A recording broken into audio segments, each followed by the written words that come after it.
come on, try one of those tomatoes here. Don't eat home anymore. Have free lunch over here. You eat for nothing over here. Go ahead, eat. We don't charge you. Have a free lunch. I know, I'm going to. That's right. Free lunch, free lunch. The fundamental principle of a free society is voluntary cooperation. The economic market, buying and selling, is one example, but it's only one example. Voluntary cooperation is far broader than that. To take an example that at first sight seems about as far away as you can get, the language we speak, the words we use, the complex structure of our grammar. No government bureau designed that. It arose out of the voluntary interactions of people seeking to communicate with one another. Or consider some of the great scientific achievements of our time, the discoveries of an Einstein or a Newton, the inventions of a Thomas Alva Edison or an Alexander Graham Bell, or even consider the great charitable activities of a Florence Nightingale or an Andrew Carnegie. These weren't done under orders from a government office. They were done by individuals deeply interested in what they were doing, pursuing their own interests and cooperating with one another. This kind of voluntary cooperation is built so deeply into the structure of our society that we tend to take it for granted. Yet the whole of our Western civilization is the unintended consequence of that kind of a voluntary cooperation, of people cooperating with one another to pursue their own interests, yet in the process building a great society.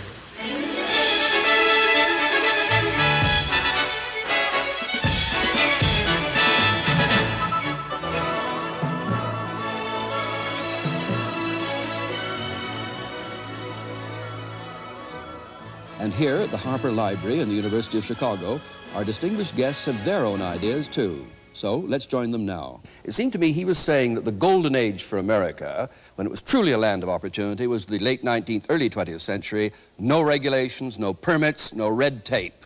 I would argue that the government played a decisive role in an enormous grant to the railroads in creating an American capitalist economy.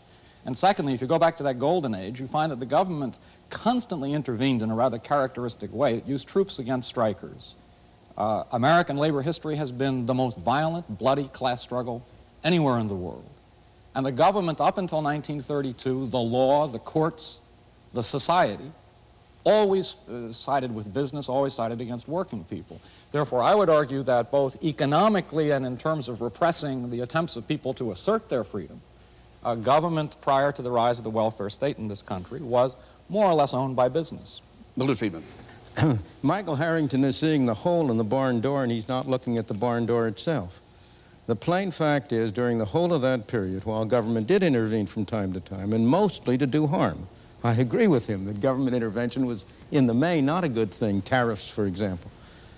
On the other hand, throughout that whole period, government spending, federal government spending, central government spending, never was more than 3% of the national income. It was trivial.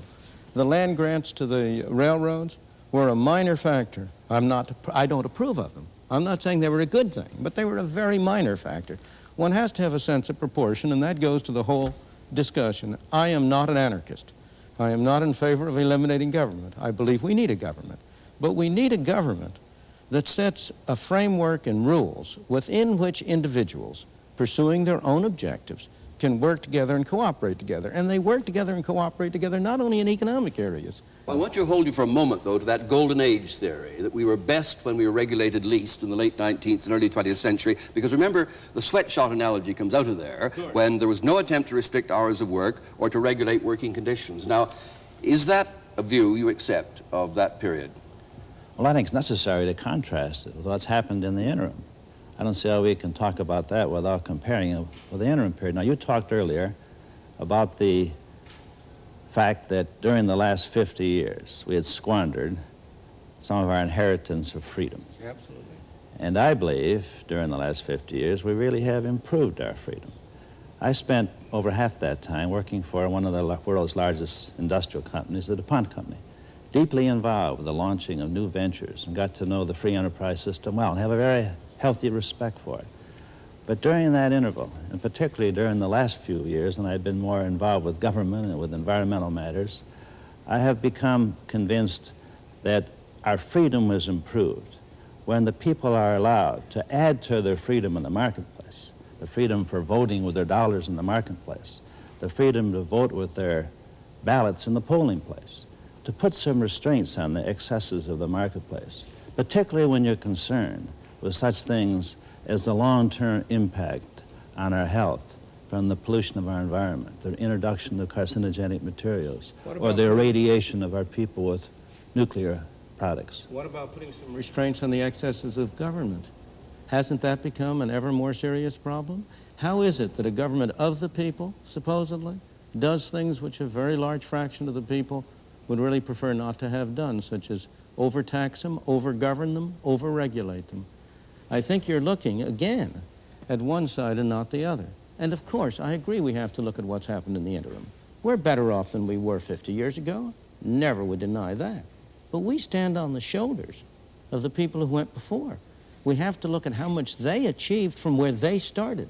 And that was a period in which you had the tremendous influx of immigrants from abroad, millions and millions and millions of them. When you opened up a new continent, when you had achievements.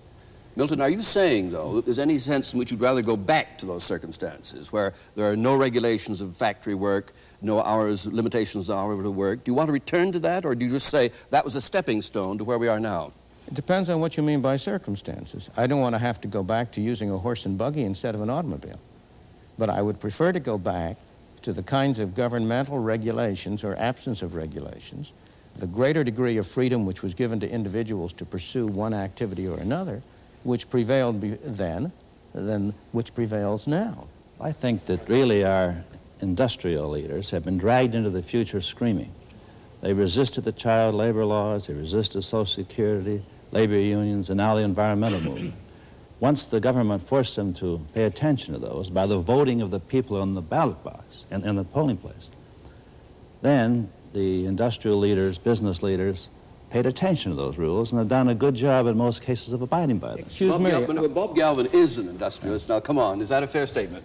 Maybe the industrialists have a clearer view of history and its prospects. The most precious asset we possess is freedom. The easiest way to lose one's freedom is to go into receivership. And I mean economic receivership, because a receiver is a dictator. And to the degree that we employ the costs and the burdens of government that lead us in the direction of further debt, ultimate receivership, and then the political consequence of the imposition of the political dictator over the economic and the job and the living rights of the individual, maybe the industrialists can see farther down the pike as to the consequence of all this. Michael Harrington? I just think that two things. One, to view freedom positively, I think people over 65 years of age in the United States today are freer now because of Medicare. I do not think that the freedom to die from the lack of medicine was a very good thing. Secondly, related to industrialists, I think that one of the startling things about American history is that when Franklin Roosevelt was saving the system from itself, the main beneficiaries were screaming bloody murder at him for being a traitor to his class, when he was in fact the salvation of that class. And I think therefore, if you look at our history, I do think you find a tremendous myopia on the part of industrialists, and you find that the positive increments to our freedom, interestingly enough, have not come from the college graduates, but often from people with, not from the best people. It's come from working people, it's come from poor people, it's come from blacks and Hispanics and the like. Milton, would you reply, but then tell us why you took us to Hong Kong to prove something? Sure. Unaccustomed as I am to agreeing with Michael Harrington, I will agree in part with what he's just said.